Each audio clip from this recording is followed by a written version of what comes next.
Hello friends, welcome to Csharp Space. Today in this video session, we will discuss about how to connect and configure PostgreSQL in our .NET Core applications. And I'll demonstrate this with simple CRUD operations. So if you know about the PostgreSQL, it's an advanced relational database system, and Postgres support both relational and non-relationals like SQL and JSON queries.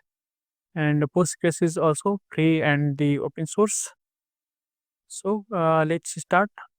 uh, i open a I open a Visual Studio, and here I already create a one sample .NET Core web API project.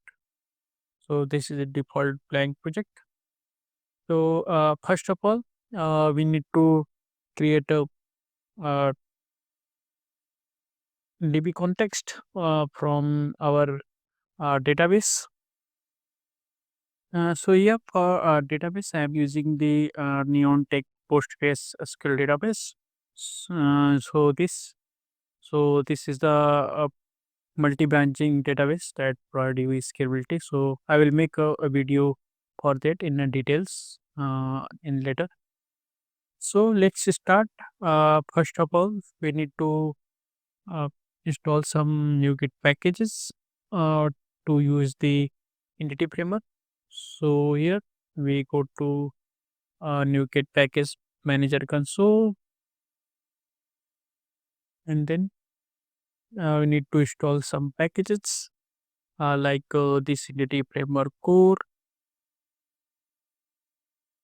and then we using this entity framework core dot tools to creating the databases.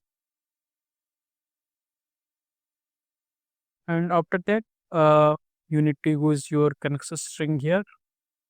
So here I just entered the dummy connection string. I will use the my real connection string in package manager console. So your host names, database, and the passwords. So after this, after installing this PostgreSQL, you need to create a DB context from this command. So this also need to install, and after that, you need to create a database from run this command. So enter here. I will replace this with my real connection string. One more thing, need to create one folder for that. So where we created the DB context classes. So here by default model is not available. So I'm just setting a one folder before running this command. So it's models. And now again go to this package manager console, and here I'm copying this scaffold DB context. So I just copy it here, and then I will replace this with my real connection string. So after running the command, this is Csharp Space DB context is created because our database is named the Csharp DB context. So there is also class is also created, like one table is used here as a DB implies. So now, the next step we adding one more controller like employee control for performing the cloud operations inside this controller folder. Now I just open my solution explorer, and here I am adding one more controller for the employee. So like him, here I am choosing the API controller with read write operations. So it's a read write. Click on OK. So here I'm change this as a employee controller.cs. So this will create the different cloud operations APIs endpoints. So now just start. So first of all, we need to create a one variable for DB context class. So it's our DB context class is name. This C sharp space DB context. So C sharp space DB context, and then need to create one constructor for that. So it's public public employee controller, and then here C sharp DB context, and then underscore context is equal to context. So here we initialize the value for this underscore context C sharp space DB context for fetching the different variables functionalities for that.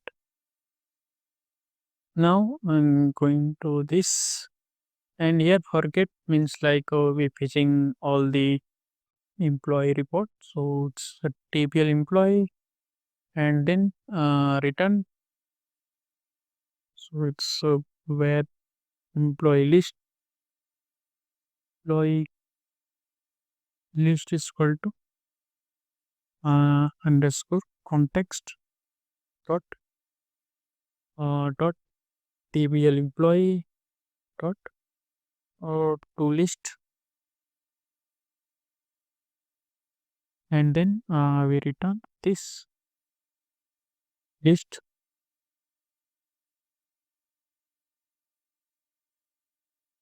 And one more things need to do to initialize this DB context in our program.cs class. So need to open this program.cs, and here we add that's C sharp space DB context as services. So it's builder dot services dot add DB context and DB context, and our DB context name is C sharp space DB context, and then options we use options, and use lambda operations here,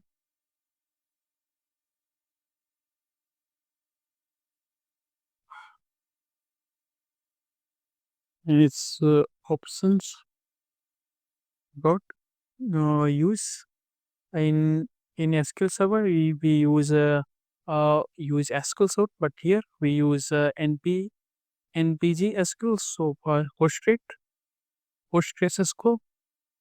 Now it's builder dot configuration dot get connection string, and here we put our connection string tag here. Like I can set this as a default connection.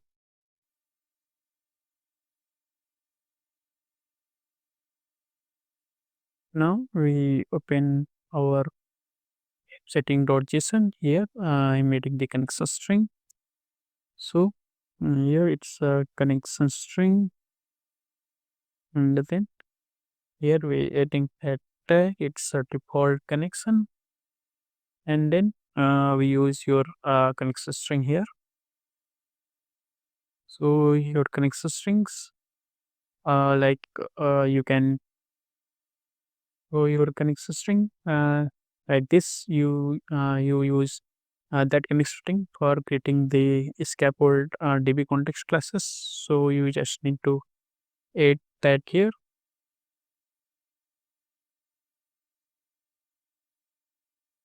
So you can replace this with your real connection string. Now we back to our controller. So now in next API, we find a record any employee record by their ID. So here where employee data employee data is equal to underscore context table employee first or default find by their ID. And now stack this for post API where like I'm changing this as a update.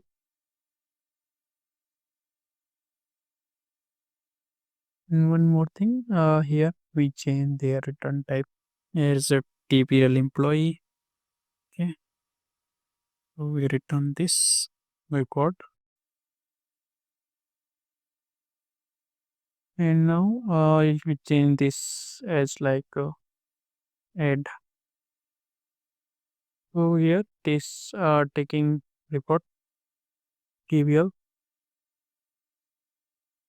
employee and like TVL employee, then here underscore context dot TBL employee dot add, and then context dot shape changes.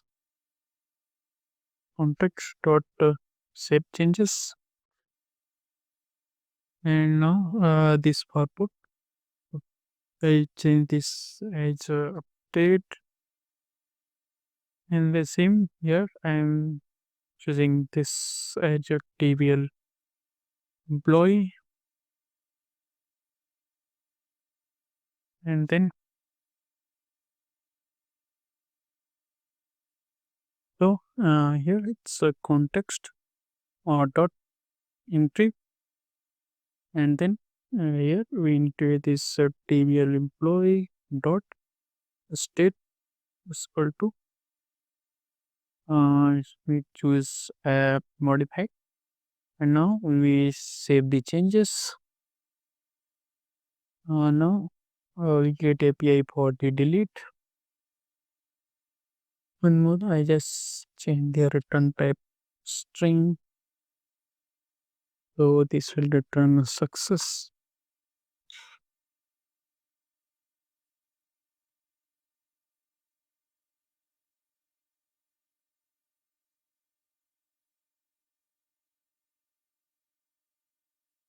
Access, and now I just get the API for delete. So here also change their type as string. So where filter data is equal to underscore context dot TBL employees dot first or default, and then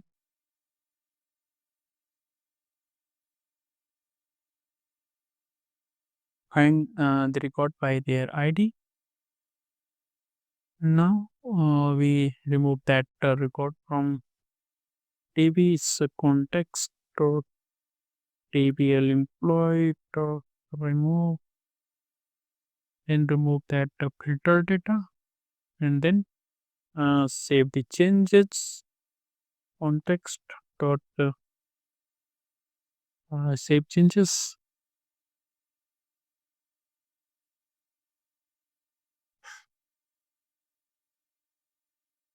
Direct return success.